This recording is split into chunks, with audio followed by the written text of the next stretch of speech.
Hello friends, welcome back to Pink's Kitchen Tamil. இன்னைக்கு நம்ம black grapes வச்சு jam எப்படி செய்யறதுன்னு தான் பார்க்க போறோம். இந்த ஜாம்ல ஒரு யூனிக்கான டேஸ்ட் ஃப்ளேவர் இருக்கும். இந்த டேஸ்ட் அண்ட் ஃப்ளேவர் கண்டிப்பா உங்களுக்கு கடையில வாங்குற ஜாம்ல கிடைக்காது. இந்த ரெசிபில நம்ம எந்த preservatives-மே யூஸ் பண்ண போறது இல்ல. சோ இது ரொம்ப ஹெல்தியான ரெசிபி. சோ இந்த ரெசிபியை பார்க்கறதுக்கு முன்னாடி இதுக்கு தேவையான பொருட்கள் என்னென்னன்னு பார்த்துட்டு வந்துடலாம். இன்னைக்கு நான் ஒரு 1/2 கிலோ அளவுக்கு கருப்பு grapes எடுத்துர்க்கேன். இத நல்லா கழுகி ரெடியா வச்சுக்கோங்க. இது வந்து seedless variety of grapes. நீங்க சீடோட இருக்க grapes யூஸ் பண்றீங்கன்னா சீட்ஸை நீக்கிட்டு அப்புறமா யூஸ் பண்ணுங்க. இத ஒரு மிக்ஸர் ஜாருக்கு மாத்திட்டு நல்லா ஸ்மூத் பேஸ்ட் அரைச்சு எடுத்துட்டு வந்துறலாம்.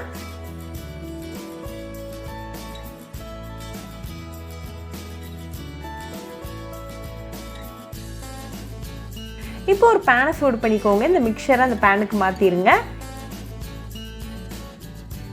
இது கூடவே 4 டேபிள்ஸ்பூன் அளவுக்கு sugar சேர்த்துக்கோங்க.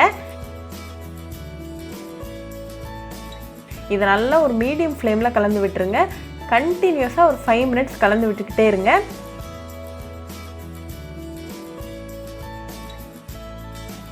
இப்போ 5 minutes கழிச்சு கிரேப் ஜூஸ் வந்து நல்லா பபிள் ஆக ஆரம்பிச்சிருக்கு. சோ இன்னொரு 5 நிமிஷம் மீடியம் ஃப்ளேம்ல கண்டினியூஸா கலந்து விடுங்க.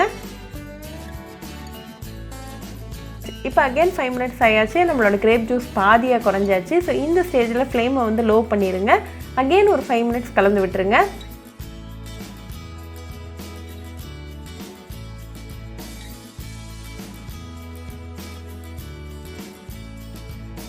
இப்போ 5 minutes கழிச்சு கிரேப் ஜாம் நல்லா திக்கா சூப்பரா ரெடி ஆயிருக்கு. நல்ல ட்ரிப்பிங் கன்சிஸ்டன்சில இருக்கு. இதான் கரெக்ட்டான பக்குவம். சோ ஃப்ளேம் ஆஃப் பண்ணிரலாம். இந்த ஜாம் வந்து கம்ப்ளீட்டா ஆற விட்டுருங்க. ஆறுனது இன்னும் நல்லா திக் ஆகும். இப்போ நமக்கு சுவையான Black Grape Jam ரெடி ஆயாச்சு. இது நீங்க உடனே சாப்பிட்டு உங்க ஃபேமிலி அண்ட் ஃப்ரெண்ட்ஸ் கூட என்ஜாய் பண்ணலாம். இது ஒரு ஏர்டைட் கண்டெய்னர்ல போட்டு வச்சு 2 months வரைக்கும் வச்சு சாப்பிட்டு என்ஜாய் பண்ணலாம். ரொம்பவே ஈஸி, டெலிஷியஸ் அண்ட் ஹெல்தியான ரெசிபி. ஸோ கண்டிப்பாக அந்த Black Grape Jam ரெசிபி உங்கள் வீட்டில் ட்ரை பண்ணி பாருங்கள். ட்ரை பண்ணிவிட்டு எப்படி இருந்துச்சுன்னு எனக்கு கமெண்ட்ஸில் சொல்லுங்கள். ஒரு சூப்பரான ரெசிபியோட உங்களை பார்க்குற வரைக்கும் பாய் ஃப்ரெண்ட்ஸ். உங்களுக்கு இந்த வீடியோ பிடிச்சிருந்தா லைக் பண்ணுங்கள், ஷேர் பண்ணுங்கள், கமெண்ட் பண்ணுங்கள் அண்ட் மறக்காமல் சப்ஸ்கிரைபும் பண்ணிடுங்க. கூடவே பக்கத்தில் இருக்க பெல் ஐக்கானையும் கிளிக் பண்ணிக்கோங்க. அப்போ தான் நான் போடுற வீடியோஸ் எல்லாம் உங்கள் நோட்டிஃபிகேஷனில் வரும்.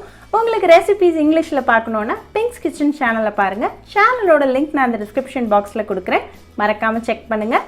இன்னொரு இன்ட்ரெஸ்டிங்கான ரெசிபியோட உங்களை பார்க்குற வரைக்கும் பாய் ஃப்ரெண்ட்ஸ்.